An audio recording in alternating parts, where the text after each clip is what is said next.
छत्रपती शिवरायांनी ज्या वाघनखांचा उपयोग करत या स्वराज्यावर चालून आलेल्या औरंगजेबाचा सरदार असलेल्या अफजल खानाचा त्या ठिकाणी वध केला होता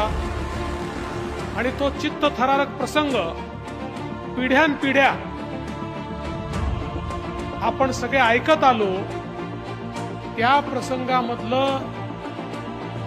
जे प्रमुख शस्त्र होतं ते वाघनख, जे अनेक वर्ष त्या ठिकाणी लंडनच्या म्युझियम मध्ये होती, ती आपल्या भारतामध्ये या ठिकाणी आली आणि खऱ्या अर्थानं